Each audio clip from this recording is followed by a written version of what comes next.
All right, so our last video, we did the 5 things I like most about the Bolt EUV. So this, I'm gonna just talk about the 5 things that I like least. Mostly, I like just about everything about this car. So this stuff is pretty nitpicky, except for one thing, and we'll get to that. But the first thing is at the back. And that's right here. It looks fine, but I just don't like the name EUV. This is not an SUV in any way, in my opinion. It is a hatchback, and there's nothing wrong with that. Hatchback is fine, it's nice. You can open the back, you can drop the seats, you have more room. It's just, there's no all-wheel drive option, and in my opinion, that makes this not an SUV in any way. I personally think they should have just called it the Bolt EV, and the other model just not made. So that's my first thing, and it's pretty nitpicky on the name, but I just don't think it should be called an EUV.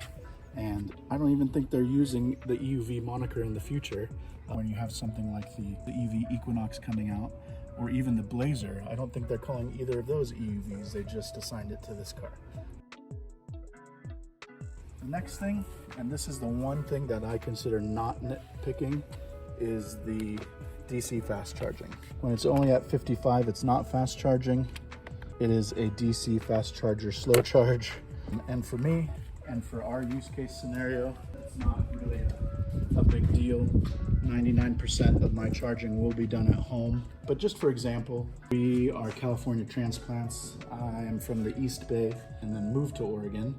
And so we will go down to the East Bay probably once or twice a year. Last month, my son and I had a tournament in the East Bay. It's typically a 5.5-hour drive, just over 300 miles. We jumped in the Acura and we just cannonballed it down. Maybe stopped once, and we do it without filling up the whole way there, fill up when we get there, and then coming back, same thing. We drive and we don't have to fill up. So would I do that in this car? Probably not. Not because it's not a comfortable ride, but because we would have to probably stop twice, and each stop would be no less than 45 minutes. On the other side, going up north towards Portland, that is typically a 4.5-hour drive, just under 300 miles. Would I do that in this car? Yes, but same thing. In the Acura, we could cannonball up there, get gas once we get there. I have gone to Portland and back in a day because of a soccer tournament, so that would be 9 hours of driving with only 2 gas stops at 15 minutes each or less. But with this car, probably would only need 1 stop each way, but that would be a 40-minute to an hour stop, adding 2 hours round trip. DC fast charging at 50 plus kilowatts, not gonna cut it for road trips. Really not why we got this car, so that's okay for us. And if we had to, I would, and it wouldn't be that big of a deal.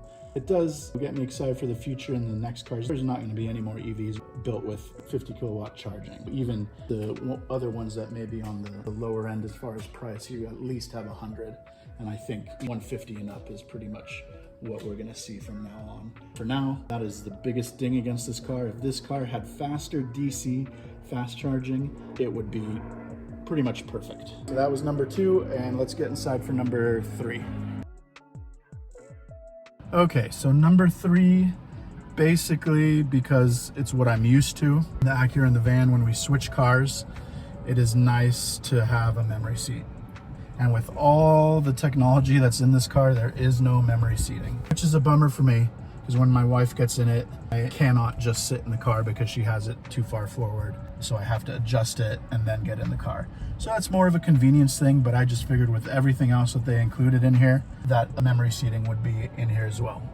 Pretty nitpicky, and I know they're trying to keep the price down, but honestly, I would have gotten rid of the heated back seats and replaced that with a memory front driver seat, because that is super convenient. When my son and I were sharing the Acura, it was ideal because we would just go back and forth. I'd open the door and boom, it's in my seating position. So that's just a convenience thing that I miss in this car. Now, I am the main driver of this car, so it's not as big of an issue as when we were sharing the Acura, but it would be nice. Number 4 is kind of along the same lines. Probably could have grouped them together, but there's not a lot I don't like about this car, so I was kind of stretching it to find 5 things. But number 4 would be an integrated garage door opener. Get rid of this OnStar stuff that I will never use. Even if I'm in an accident, I will not use it. I'll use my cell phone, and unless I'm incapacitated. I didn't ask for this option. I would have much rather had an integrated garage door opener. Instead, I have this thing. This slot has a use now. That's where the garage door opener goes. But it is an EV. A lot of people who have EVs have garages. I know a lot of people fill up their garages with other stuff and not their cars. My personal opinion is the car is the most expensive thing that can go in the garage, so I'm going to keep the most expensive thing in the garage, and that's where the charger is. Our garage door is our main door over our front door, and just another convenience thing that I would have preferred to have in here.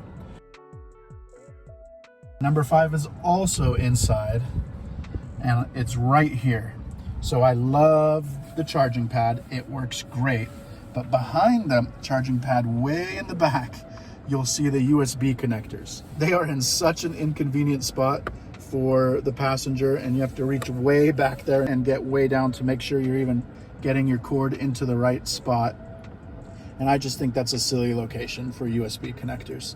I think even in here would have been better, but honestly, where they should have done it is right here with this big, huge button that no one will ever press. Traction control. I turned it off once just to test and see what it would do. Turned it back on after first getting the car and have never touched it again. And it's a gigantic button. The 2 USB connectors could have been right there, and maybe traction control up here in this big, huge empty spot that doesn't do anything, just a blank space there, just because it's a button that will hardly ever be used. While the USB cords would be used much more. So that's just a little bit of annoyance in that location. I just don't know why they put it there. And honestly, the one change they could have made, because there was no changes between the 2022 and 2023 model, the one change they could have made is moved the USB location and made them all USB-Cs. I just don't see a reason for the regular USB-A connector anymore. Should have just kept everything USB-C, including the ones in the back. But those are my 5 things. I'm gonna do 2 bonus things that don't bother me, but have bothered others. So we're gonna go take a look at the 2 bonus ones, which are at the back of the car again. But honestly, those 5 things are, to me, nothing. This car is so well built, so convenient, so nice, that I had to really think hard about what I didn't like and come up with those 5 things. All right, bonus thing I don't like is not something that really bothers me, but my wife really dislikes it. If you come look over here at the Acura, you'll see how everything is the same body color, including the back rear bumper.